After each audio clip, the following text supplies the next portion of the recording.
Hello മക്കളെ, welcome back to my YouTube channel ആമിയോൺ edu tips. ഇന്ന് നമ്മൾ SCERTയിലെ EVSന്റെ ഫസ്റ്റ് ചാപ്റ്റർ ആയിട്ടുള്ള ദ ചെയിൻ ഓഫ് ലൈഫ് എന്ന ലെസണിൻ്റെ കാര്യങ്ങളാണ് പഠിക്കാൻ പോകുന്നത്.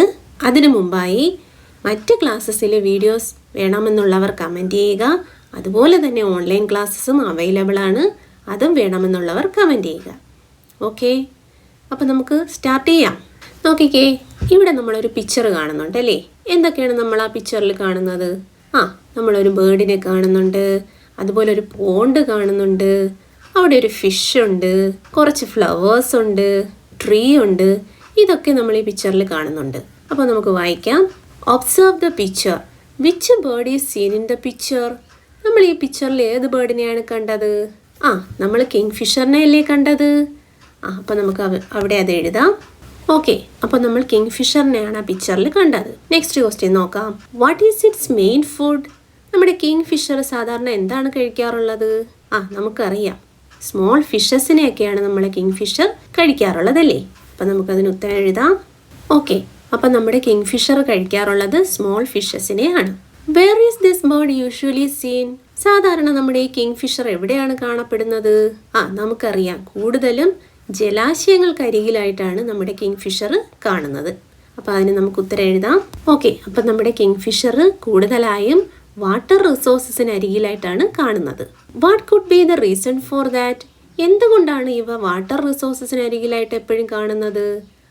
അതിനുള്ള ഉത്തരമാണ് നമ്മൾ നെക്സ്റ്റ് റീഡ് ചെയ്യാൻ പോകുന്നത്. നോക്കാം. The kingfisher lives in burrows on rivers banks or near ponds. Kingfishers എപ്പോഴും റിവേഴ്സിൻ്റെയും പോൺസിൻ്റെയൊക്കെ അടുത്തുള്ള ബറോസിലായിട്ട്, പൊത്തുകളിലായിട്ടാണ് അവ ജീവിക്കുന്നത്. They mostly choose place near water sources where they can fish. എന്തുകൊണ്ടാണ് അവ അവിടെ തന്നെ വസിക്കുന്നത്? അവിടെ വസിച്ചു കഴിഞ്ഞാൽ അവയ്ക്ക് പെട്ടെന്ന് അവയുടെ ഫുഡായിട്ടുള്ള ഫിഷിനെ ക്യാച്ച് ചെയ്യാം അല്ലേ? അതുകൊണ്ട് തന്നെയാണ് അവ വാട്ടർ റിസോഴ്സസിന് അരികിലായിട്ട് ജീവിക്കുന്നത്. നെക്സ്റ്റ് നോക്കാം. There are many creatures around us who eats various kinds of food.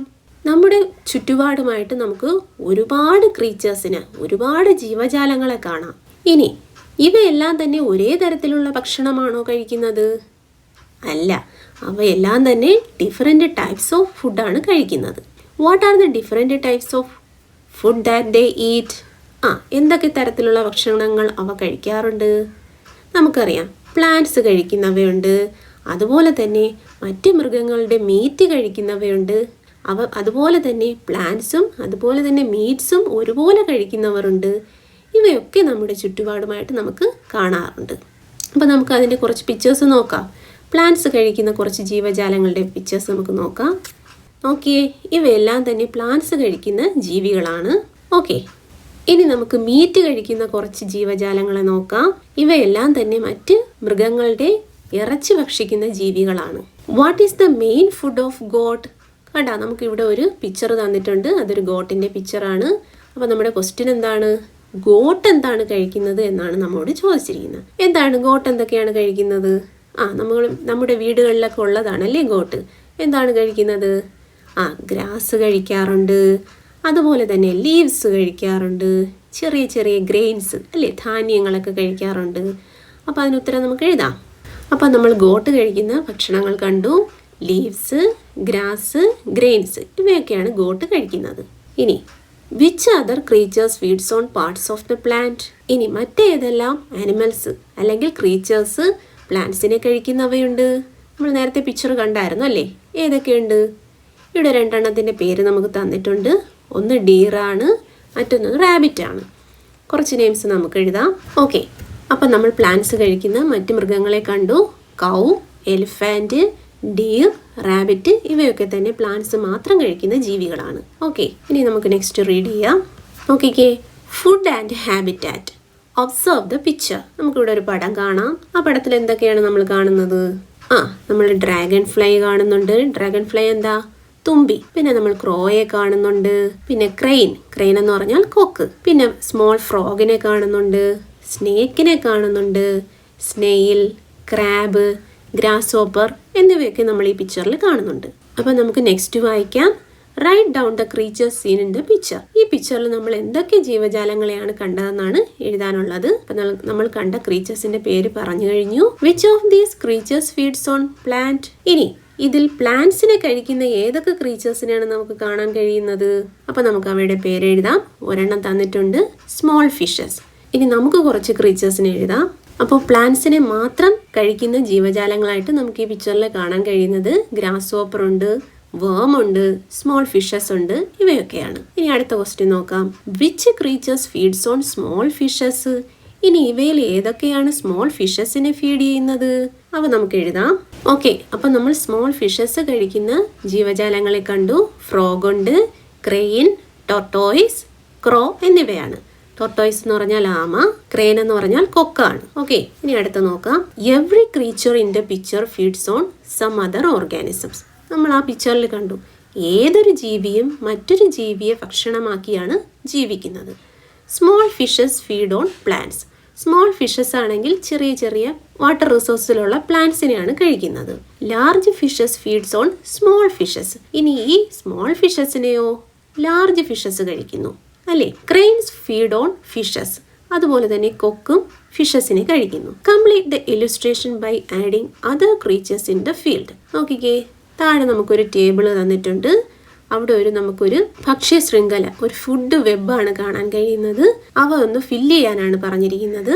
അതിൽ പ്ലാന്റ്സിനെ കഴിക്കുന്ന സ്മോൾ ഫിഷ് തന്നിട്ടുണ്ട്. മറ്റൊരെണ്ണം നമ്മൾ അവിടെ എഴുതണം. അതുപോലെ തന്നെ വേമിനെ കഴിക്കുന്ന മറ്റൊന്നും നമ്മൾ അവിടെ എഴുതാനാണ് പറഞ്ഞിരിക്കുന്നത്. നമുക്ക് എഴുതാം. അപ്പം നമ്മൾ ആ ചാർട്ട് ഫില്ല് ചെയ്തിട്ടുണ്ട്. ഇനി നമുക്ക് നെക്സ്റ്റ് നോക്കാം.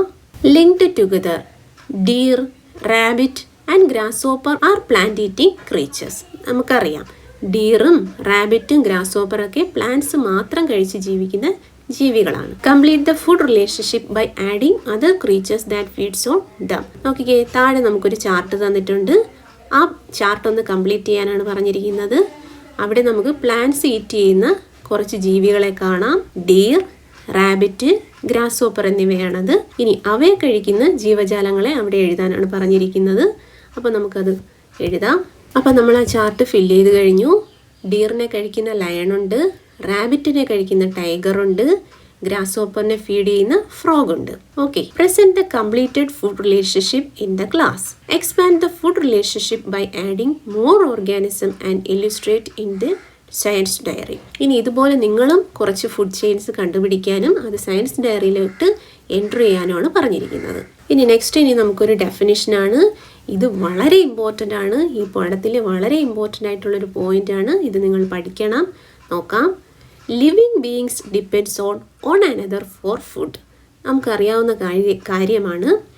ഏതൊരു ലിവിങ് ബീയിങ് ആയാലും ഫുഡിന് വേണ്ടി മറ്റ് ജീവികളെ ആശ്രയിക്കുന്നു. This Inter relationship among them is the food web. ഇങ്ങനെ അവർ ഫുഡിനായി പരസ്പരം ആശ്രയിക്കുന്നതിനെയാണ് നമ്മൾ ഫുഡ് വെബ് എന്ന് പറയുന്നത്.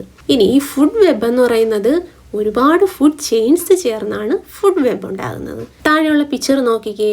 ഈ പിക്ചർ നോക്കിയാൽ തന്നെ നമുക്കത് മനസ്സിലാവും. ട്രീ കഴിക്കുന്ന കൗ ഉണ്ടല്ലേ, കൗവിനെ കഴിക്കുന്ന ഈഗിളുണ്ട്. ഈഗിളിനെ അവിടെ ആര് കഴിക്കുന്നുണ്ട്? അവിടെ ടൈഗർ കഴിക്കുന്നുണ്ട് അല്ലേ. ടൈഗർ മാനിനെ കഴിക്കുന്നുണ്ട്. മാൻ ഓൾറെഡി എന്ത് കഴിക്കുന്നുണ്ട്? സ്മോൾ ആയിട്ടുള്ള ഗ്രെയിൻസിനെ കഴിക്കുന്നുണ്ട്. അപ്പൊ ഇവയെല്ലാം തന്നെ പരസ്പരം ഇന്റർ റിലേറ്റഡ് ആണ്. അപ്പം ഓരോ ഫുഡ് ചെയിൻസും, ഒരുപാട് ഫുഡ് ചെയിൻസ് ചേർന്നിട്ടാണ് ഫുഡ് വെബ് ഉണ്ടാകുന്നത്. ഓക്കെ, ഇനി നമുക്ക് കുറച്ച് ഫുഡ് വെബ്സിന്റെ പടം കാണാം. നോക്കിക്കേ, ഇതൊരു ഫുഡ് വെബാണ്. അടുത്തൊരെണ്ണം കാണാം. ഇതും ഫുഡ് വെബാണ്. ഓക്കെ, ഇനി നമുക്ക് അടുത്തത് റീഡ് ചെയ്യാം.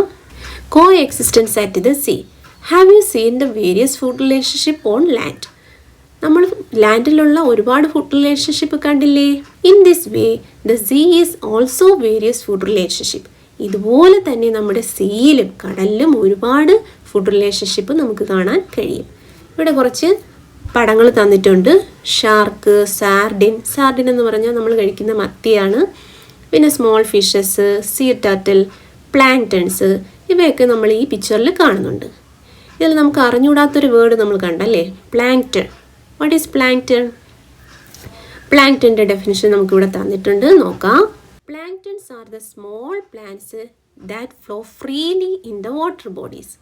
വാട്ടർ ബോഡീസിൽ വളരെ ഫ്രീ ആയിട്ട് വളരുന്ന ചെറിയ പായൽ പോലുള്ള സസ്യത്തെയാണ് നമ്മൾ പ്ലാങ്ക്ടൺസ് എന്ന് പറയുന്നത്. They are producers in the habit system of the Ocean. ഈ പ്ലാങ്ക്ടൺസ് എന്ന് പറയുന്നത് നമ്മുടെ ഓഷനിലെ പ്രൊഡ്യൂസേഴ്സ് ആണ്. എന്താണ് പ്രൊഡ്യൂസേഴ്സ് എന്ന് പറഞ്ഞാൽ? സ്വയം ആഹാരം നിർമ്മിക്കാൻ കഴിയുന്നവയാണ് നമ്മൾ പ്രൊഡ്യൂസേഴ്സ് എന്ന് പറയുന്നത്. അതുകൊണ്ട് തന്നെ പ്ലാങ്ക്ടണും ഒരു പ്രൊഡ്യൂസറാണ്. ഓക്കെ, ഇനി വായിക്കാം. Some sea creatures are shown in the picture. Look at the information in the table below and draw a food web that includes these organisms. നമുക്ക് കുറച്ച് ഓർഗാനിസത്തിൻ്റെയും ആ ഓർഗാനിസം കഴിക്കുന്ന ഫുഡിൻ്റെയും ഒരു ടേബിൾ തന്നിട്ടുണ്ട്. ഇവ വെച്ചുകൊണ്ട് നമ്മളൊരു ഫുഡ് വെബ് ക്രിയേറ്റ് ചെയ്യാനാണ് പറഞ്ഞിരിക്കുന്നത്. ഫുഡ് വെബ് എന്ന് പറഞ്ഞാൽ അതിനകത്ത് ഒരുപാട് ഫുഡ് ചെയിൻസ് വരണം അല്ലേ? അപ്പോൾ നമുക്കത് നോക്കാം. നോക്കിക്കേ, അവിടെ തന്നിരിക്കുന്ന ആ ഇൻഫർമേഷൻസ് വെച്ച് നമ്മൾ ക്രിയേറ്റ് ചെയ്ത ഒരു ഫുഡ് വെബാണിത്. ഓക്കെ, നോക്കിക്കേ, ഇത് സിയിൽ കാണുന്ന ഒരു ഫുഡ് ചെയിനാണ്, ഇതും ഒരു ഫുഡ് ചെയിനാണ്. Okay, so many food relationships. Observe a tree in your surroundings continuously for a few days.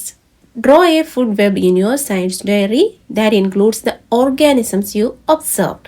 എന്താ പറഞ്ഞിരിക്കുന്നത്? നിങ്ങൾക്ക് ചുറ്റുപാടുമുള്ള ഏതെങ്കിലും ഒരു മരം കണ്ടിന്യൂസ് ആയിട്ടൊന്ന് നിരീക്ഷിച്ചിട്ട് അവിടെയുള്ള ഓർഗാനിസംസിനെ വെച്ചിട്ട്, നമുക്കറിയാം ട്രീയിൽ ഒരുപാട് ജീവജാലങ്ങൾ കാണും അല്ലേ? അവയെ വെച്ചുകൊണ്ട് ഒരു ഫുഡ് വെബ് ക്രിയേറ്റ് ചെയ്യാനും അത് നിങ്ങളുടെ സയൻസ് ഡയറിയിലേക്ക് രേഖപ്പെടുത്താനുമാണ് പറഞ്ഞിരിക്കുന്നത്. ഒരു ഫുഡ് വെബ് ക്രിയേറ്റ് ചെയ്യുമ്പോൾ നമ്മൾ എന്താ ശ്രദ്ധിക്കേണ്ടത്? അവയിൽ ഒരുപാട് ഫുഡ് ചെയിൻസ് കാണും. അത് വെച്ച് നമ്മളൊരു ഫുഡ് വെബ് ക്രിയേറ്റ് ചെയ്യുക. അങ്ങനെ ക്രിയേറ്റ് ചെയ്ത ഒരു ഫുഡ് വെബ് നമുക്ക് നോക്കിയാലോ? നോക്കിക്കേ, ട്രീ വെച്ച് നമ്മൾ ക്രിയേറ്റ് ചെയ്ത ഒരു ഫുഡ് വെബാണിത്. ഓക്കെ, അപ്പം നമുക്ക് നെക്സ്റ്റ് റീഡ് ചെയ്യാം. Four survival observe the picture. ഇവിടെ നമുക്കൊരു പിക്ചർ കാണാം അല്ലേ? അതിൽ നമ്മൾ ഒരുപാട് ക്രീച്ചേഴ്സിനെ കാണുന്നുണ്ട്. Did you see the fish in the pool? നിങ്ങൾ ആ പൂളിൽ ഫിഷസിനെ കണ്ടോ? What components does the fish need to survive? ഇനി ആ ഫിഷിന് സർവൈവ് ചെയ്യാൻ എന്തൊക്കെ കമ്പോണൻസ്, എന്തൊക്കെ ഘടകങ്ങൾ ആവശ്യമാണ്? നമുക്കറിയാം സൺലൈറ്റ് ആവശ്യമാണ്, അതുപോലെ തന്നെ അക്വാട്ടിക് പ്ലാന്റ്സ് ആവശ്യമാണ്. വേറെ എന്തൊക്കെ ഘടകങ്ങൾ ആവശ്യമാണ്? ഓക്കെ, ഒരു ഫിഷിന് പൂളിൽ സർവൈവ് ചെയ്യാൻ എന്തൊക്കെ വേണമെന്ന് നമ്മൾ എഴുതി കഴിഞ്ഞു. എന്തൊക്കെയാണ്?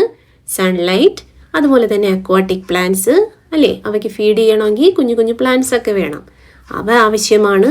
അതുപോലെ തന്നെ വാട്ടർ, ഓക്സിജൻ, മൈക്രോ ഓർഗാനിസംസ്, അതുപോലെ തന്നെ അവയ്ക്ക് ഫേവറബിൾ ആയിട്ടുള്ള ടെമ്പറേച്ചർ എന്നിവയൊക്കെ ആവശ്യമാണ്.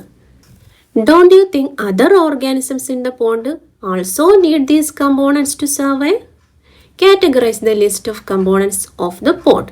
ഇനി മറ്റു ഓർഗാനിസംസിനും ഇതുപോലുള്ള കമ്പോണൻസ് ആവശ്യമല്ലേ? അതിന് നമുക്കൊന്ന് കാറ്റഗറൈസ് ചെയ്താലോ? അതിനെ നമുക്ക് എങ്ങനെ കാറ്റഗറൈസ് ചെയ്യാം?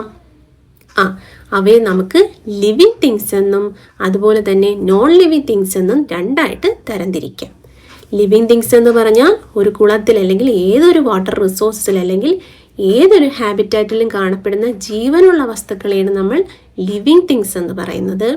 ഇനി നോൺ ലിവിങ് തിങ്സ് എന്ന് പറഞ്ഞാൽ ജീവനില്ലാത്ത ഘടകങ്ങൾ. അപ്പോൾ നമുക്ക് എന്തൊക്കെയാണ് ലിവിങ് തിങ്സിൽ എഴുതാൻ കഴിയുന്നത്? നമുക്ക് എഴുതാം.